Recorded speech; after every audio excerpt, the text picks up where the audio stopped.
할렐루야. 12월 26일 목요일 원포인트 큐티 가운데 오신 여러분들을 주님의 이름으로 사랑하고 축복합니다.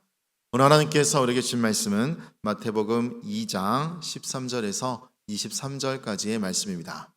마태복음 2장 13절에서 23절까지의 말씀 다 같이 한 목소리로 함께 읽도록 하겠습니다.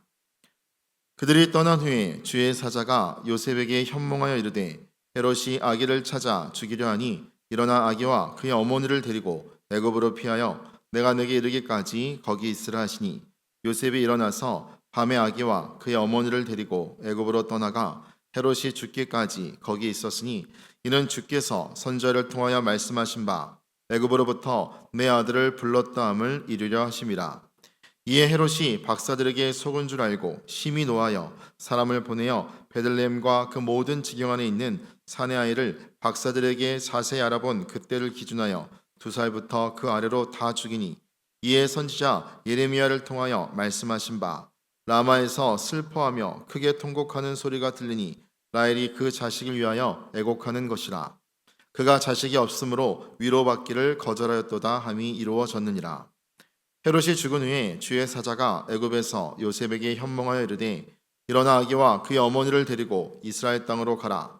아기의 목숨을 찾던 자들이 죽었느니라 하시니 요셉이 일어나 아기와 그의 어머니를 데리고 이스라엘 땅으로 들어가니라.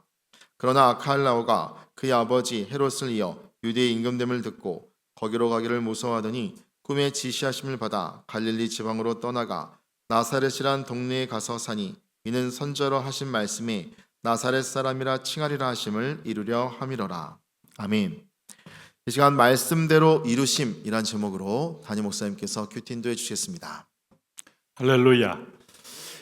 오늘 성탄절을 지나고 나서 여러분 어떻습니까? 예수님이 이제 본격적인 순환과 또 청년 시절까지의 성장기가 이 마태복음에 이제 기록되어 나옵니다. 구약의 모든 예언은 예수 그리스도를 향하여 초점이 맞춰져 있어요. 여러분 요한복음 5장 39절에 너희가 성경에서 영생을 얻는 줄 생각하고 성경을 상고하거니와 이 성경은 for me 내게 대하여 증거한 것이다 하는 말씀을 기억하신다면 모세 오경 자체가 예수님 얘기하는 거고 그 이후로 전개되는 오늘 여호수아는 예수님의 예표요. 또 오늘 출애굽기 물론이고요. 그다음에 이어지는 이제 사사기, 룻기 다 그리스도의 출생을 위하여 하나님이 드라마와 같은 역사를 이어가지 않습니까? 사무엘상하 마찬가지고 역대상하 마찬가지고 그래서 역사는 그리스도의 현현, 그리스도의 이 땅의 구원의 회복 이게 바로 성경의 역사입니다. 왜냐하면 성경은 하나님 말씀이시기 때문에 하나님은 창조하고 타락한 세상에 구원을 위하여 역사를 움직이고 계시기 때문이죠.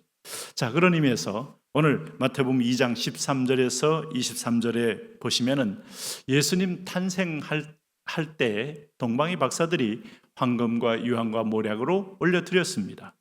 자, 그 예배를 주님 받으신 이후에 헤롯은 이제 동방의 박사들이 살짝 피하여 다른 길로 고국으로 돌아간 걸 알고 이제 더욱더 흥분하여 그 메시아라고 칭한 그 왕이 어디 있느냐를 알아서 이제 오늘 2살이아를 죽이는 대참극을 벌이게 되죠. 이게 세상입니다. 세상과 그리스도는 충돌하게 돼 있어요.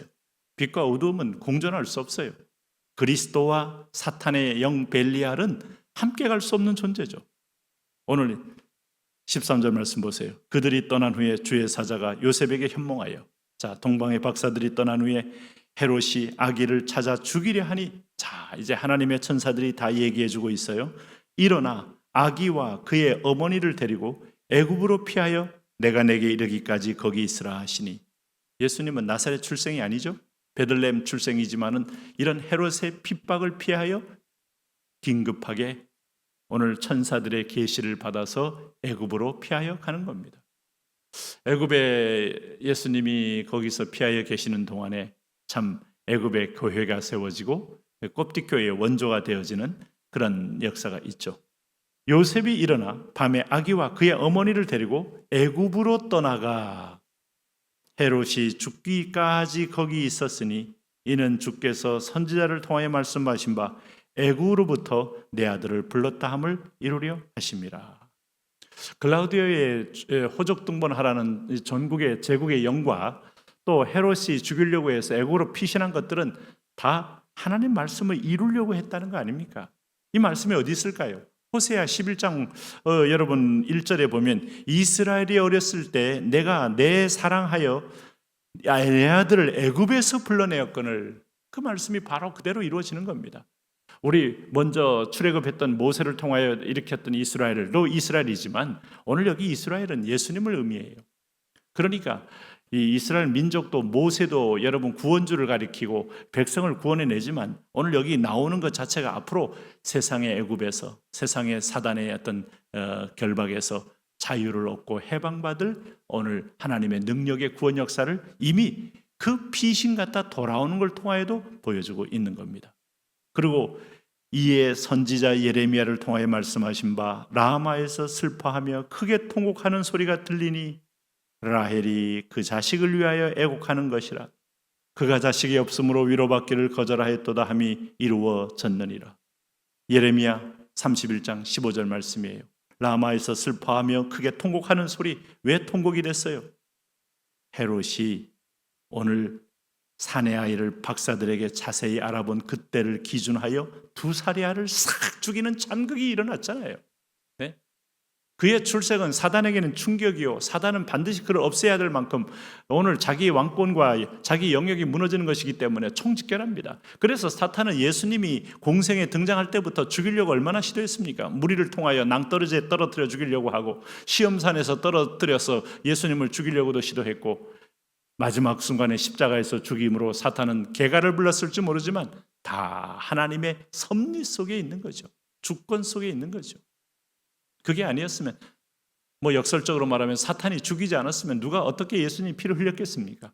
사탄은 하나님의 손에 묶여 이용되는 존재입니다. 합력하여 선을 이루는 존재예요. 로마서 8장 28절에 합력하여 선의 절정은 십자가입니다. 사탄은 모함했고 사탄은 그를 거짓 정의를 세웠고 사탄은 예수님을 채찍질했고 사탄은 예수님을 십자가에 매달기까지 성공했지만 그러나 사탄의 모든 괴계는 예수 그리스도의 죽으심으로 한 방에 다 무너져 내린 겁니다. 그런데도 이 피를 믿지 않겠습니까? 이 보혈을 믿고 천국 가지 않겠습니까? 오늘 이 그리스도의 보혈이 아니면 천국 갈 길이 없는 것입니다. 그런 의미에서 보면 여기 19절에 헤롯이 죽은 후에 헤롯이 이제 드디어 하나님이 벌레물로 물려 죽게 만들죠. 주의 사자가 애굽에서 요셉에게 현몽하여 드디어 이제 애굽에 있는 요셉에게 또 나타났습니다. 일어나 아기와 그의 어머니를 데리고 이스라엘 땅으로 가라. 아기의 목숨을 찾던 자들이 죽었느니라.